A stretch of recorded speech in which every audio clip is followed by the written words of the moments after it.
صحابی رضی اللہ تعالیٰ عنہ کے عمل سے سیکھنے کو ملی. وہ صحابی تھے, انہوں نے پیارے آقا مکی مدنی مصطفیٰ صلی اللہ تعالیٰ علیہ وسلم سے دنیاوی چیزیں مانگی اور آپ صلی اللہ تعالیٰ علیہ وسلم نے اس پر انکار نہیں فرمایا. اس سے معلوم ہوا دنیا کی چھوٹی چھوٹی خواہشیں ہوں, ضرورتیں ہوں, ہم وہ بھی بارگاہ رسالت سے مانگ سکتے ہیں, اس میں کوئی حرج نہیں. نمبر 2, یہ پتہ چلی کہ ہمارے آقا مکی مدنی مصطفیٰ صلی اللہ تعالیٰ علیہ وسلم بھی چاہتے ہیں کہ ہم جنت میں آقا کے پڑوس کے طلبگار بنیں. دیکھیے ان اعرابی رضی اللہ تعالیٰ عنہ نے جو کچھ مانگا آپ صلی اللہ تعالیٰ علیہ وسلم نے وہ بھی انہیں عطا فرما دیا, مگر ساتھ ہی بنی اسرائیل کی بڑھیا کا واقعہ بیان فرما کر یہ ترغیب بھی دلا دی کہ جب مانگنا ہو تو وہ مانگا کرو جو بنی اسرائیل کی بڑھیا نے مانگا تھا. بلکہ ایک روایت میں ہے آپ صلی اللہ تعالیٰ علیہ وسلم نے فرمایا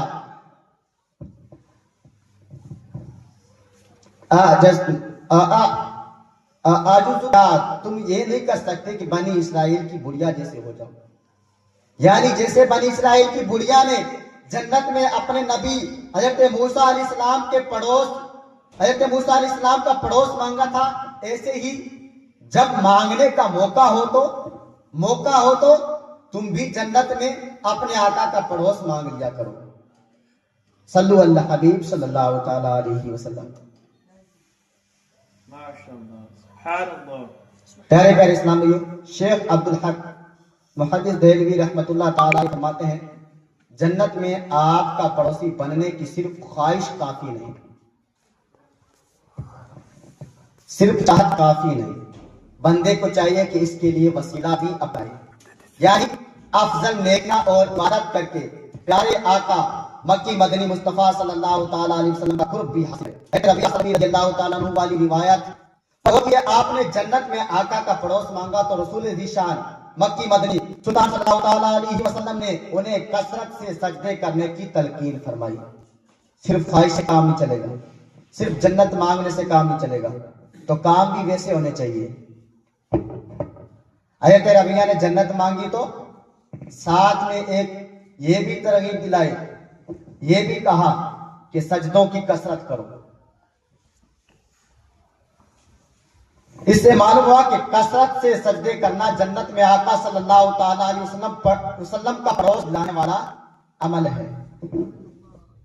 یہاں تو نمازیں بھی پوری نہیں پڑھی جاتی, اور کچھ کو رکعتوں کا بھی پتہ نہیں ہوگا کہ کتنی رکعتیں ہیں. عصر میں کتنی؟ 4 رکعتیں. عشاء میں کتنی؟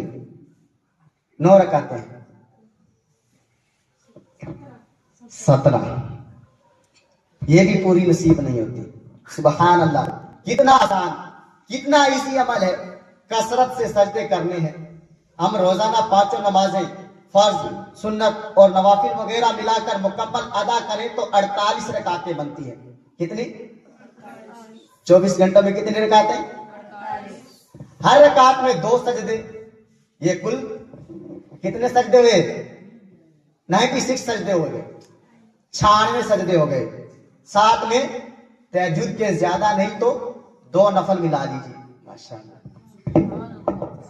یہ بھی بہت کم نصیب ہوتی ہے. تو 100 سجدے ہو گئے, اور ملا لیں. اشراق و چاشت کی کم از کم 4 رکعتیں مزید شامل کیجیے, 108 سجدے ہو گئے. اور چاہیے 6 رکعتیں اوابین کے نوافل کی شامل کیجیے. مغرب کے بعد کتنے ہو گئے؟ 120 سجدے ہو گئے. اور چاہیے, پڑھتے بھی ہیں ماشاءاللہ, کون سی؟ 2 رکعت نماز صلاۃ التوبہ پڑھتے. تو کتنے سجدے ہو گئے؟ کل کتنے سجدے ہو گئے 24 گھنٹوں میں؟ 132 سجدے ہو گئے. کتنا آسان عمل ہے. 132 سجدے کیسے ہوئے؟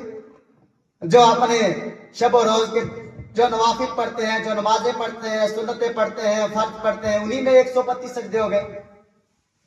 قرآن کریم میں 14 آیات سجدہ ہے.